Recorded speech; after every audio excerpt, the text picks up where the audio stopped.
Yesterday, Kyler Murray became the latest NFL player to announce his intentions to kneel during the national anthem, saying it's on everyone to educate people on racial injustices. Kyler said, quote, "If you're white and you got white friends that feel this certain type of way or don't understand what's going on, it's on you to educate them, as well as Black, Hispanic, and any other ethnicity."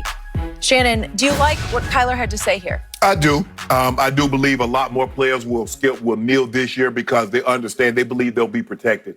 They believe that since the groundswell of support for what Colin Kaepernick originally tried to bring attention to in 2016, they believe they have the blessing of the public, and they believe their owners will stand down and not issue punishment. Now, none of them threatened to issue punishment like Jerry Jones. Jerry said you will toe the line, you will put your helmet in your left arm, and you will have your hand over your heart, or you will not be playing for the Dallas Cowboys. Correct. So he was really the only one. Now, I think behind the scenes, they might have said, we would really prefer you not to do that. I think the owner, she's a former Firestone, Miss Ford, she wanted to say that, whatever cause you have, if you just stand, I will donate to your cause. So I think, they tried to dissuade a lot of players from kneeling, Skip. But I believe because of what we've seen over the last 3 weeks, Skip, I believe you're going to see a greater portion of the NFL kneel than stand. But I don't want people to look at the guys of standing as to say they don't care. Because I don't want to pit one side against the other. Skip, and sometimes I get, as I'm lying and I'm at home and I'm thinking, I was like, I hope this is a situation that if a guy doesn't kneel, the media says, okay, why weren't you kneeling? Do you not believe Black Lives Matter? It's not about that. So I'm just going to focus on the guys that are kneeling. But Kyler Murray said, he's motivated by what's in his heart. He understands one thing, Skip. This is what all players, especially Black players, know. I will be black a lot longer than I'll play in the NFL. And I'm not going to see, when I got this uniform on, Skip, people think that money can buy your way out of racism. It can't. 1921 Tulsa told you that, Skip. That was the Black Wall Street. And they burned it to the ground. See, even though they were wealthy, they were prominent, they were influent, they were affluent. It couldn't protect them. That's the one thing that money can't protect you from. You see, they say death and taxes. Well, if you're Black in America, there's a certain stigmatism that comes along with that. So I'm glad Kyler said it. And he has, someone said something else, and he had a strong retort on social media. He said, I don't give a, what you think. You're going to see more guys take this stance. And I'm happy. I'm glad that guys are saying, you know what? Enough is enough. And plus, Skip, this is the greatest moment that we've ever had. We've never had a moment like this. Not when Dr. King was assassinated, not when they had the protests, when they marched on Washington. I think that was, 63? We've never had a moment like this. Never. That had it this good right now. And I believe that they're going to seize this opportunity and make the absolute best of it.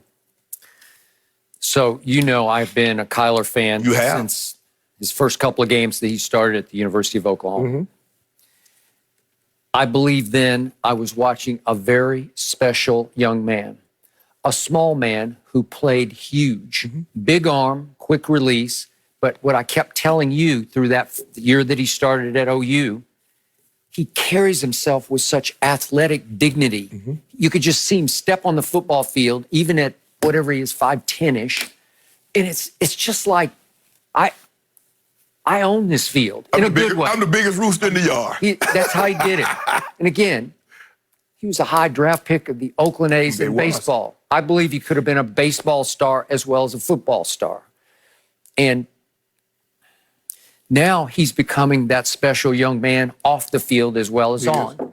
I thought he had a sensational year for a bad football team last year. Now he has DeAndre Hopkins, and I think it's even empowering him and emboldening him off the field to know that he's got to now take over this team as the leader and become one of the leaders of this league. And he hit the bullseye with one quote that I'm going to read to you because it's what I think we have believed from the start. And the quote is from Kyler, this for a young man to have this kind of mature perspective and insight into what just happened in this country, for him to say, I feel like now more than ever, people can just say what they want to say. Before, what we saw with his death, meaning obviously George Floyd's, I feel like we had to beat around the bush and kind of just straddle the line and say the politically correct thing. Yes, especially as a black quarterback, the face of a franchise, you had to walk the line, right? You had to toe the line. You had to be a little careful with what you said or did not say. All of a sudden, a very special thing happened in this country because of that murder in Minneapolis on Memorial Day. White community sat up and said, what? For the first time, you can list all those names of all those black men and women, unarmed, who got murdered by white cops. You can list them all, and you know them all by heart. I do. And we could spend the rest of the show, and we might not have enough time for you to go down the whole list. Right.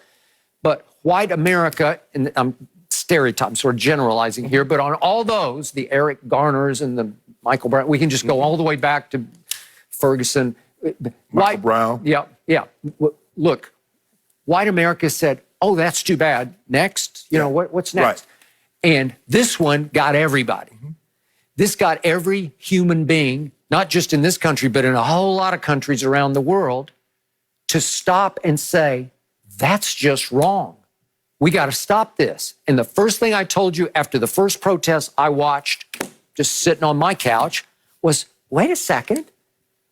I'm seeing a whole lot of white people out there. Yeah. Now, they were mostly younger white people, good, but here's a whole upcoming generation saying, hey, this is wrong. We got to go out there and march with them. Right. We got to demonstrate. We got to get arrested with them.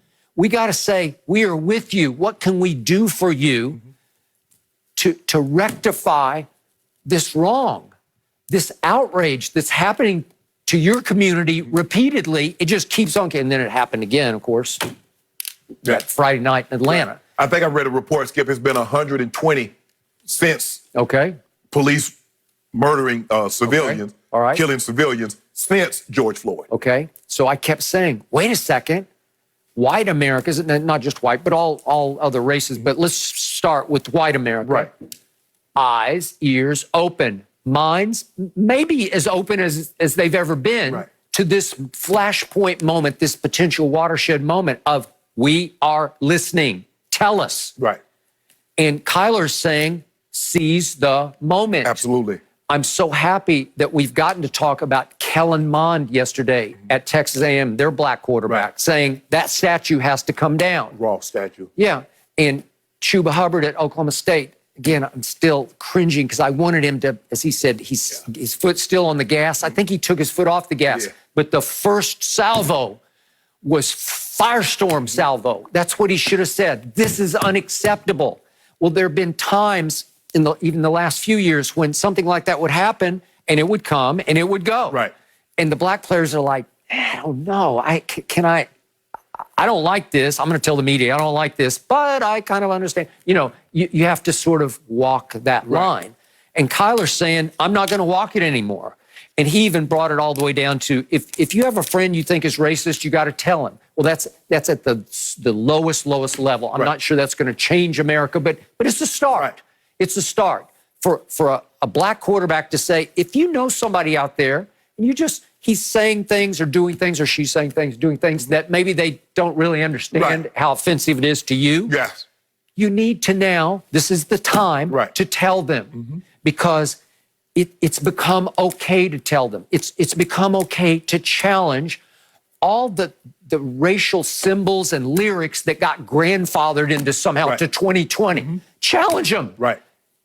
Use your voice. Now it will be heard. Right. I believe. Now the window's open. Is it going to close back? I don't know. We hope not. Yeah. Skip, I believe, and I like what he said. He said educating those about, if you know someone, you talk to someone and hopefully they'll talk to someone. But at the end of the day, if you're the source of the problem, you got to take personal accountability. Because it's so easy for people to scapegoat, I didn't know, and you knew. You know. I mean, whatever happened, treat everybody right. Treat people fairly. Don't judge someone by the color of their skin, but the context of their character. That's what Dr. King said. So whatever happened to that, Skip, I had a good friend of mine. He's a doctor. And he said, Shannon, I find myself sometimes, and I'm in a certain area of town and I see someone that doesn't look like me, I get a little apprehensive. He says, I just can't help it. He said, but I don't let that fear make me look at them and says, oh, that's automatically a bad person. It's just it's been in me. I'm 65, 66. He said that's how I grew up. So if he's open and honest enough to tell me that, Skip, and been around him since I've been here, he's the only one, so nobody else feels that way. Of course it does. But it's when you let that implicit that, oh, he's black, he's got to be up to something. And I'm watching, Skip, I'm watching, you know, like you say, like there are a lot of white that's continuing protest. And this one guy's holding up a sign that said Black Lives Matter. Well, the protesters against him, one of the dudes hit him in the back of the head. The police standing right there. He tell the dude that's holding the Black Lives Matter sign, get out of here. I'm like, wait a minute, dude. You just see the man hit the man. And the little girl, they took her sign, ripped it up. She go home, come back with another sign. I'm like, man, y'all just ridiculous. I mean, y'all are just ridiculous. But Skip, it's hard. This establishment, people don't take change easy. No. It's hard to break traditions. And it's hard for people to get out of I kind of like the way things are. I mean, I'm not at the top end, but I kind of like the power structure. I kind of like the view from where I'm sitting. So why would I want to change that? And they don't, and they're going to fight tooth and nail, Skip. It's not going to be easy. Let us have our Confederate statues and our Confederate flags, and it'll be okay. Yeah. You can do whatever you want to do, but just let us have these vestiges of racism. Yeah. Right? Because that's what they is, Skip. I mean, there's no way around it. Oh, but you know, it's heritage.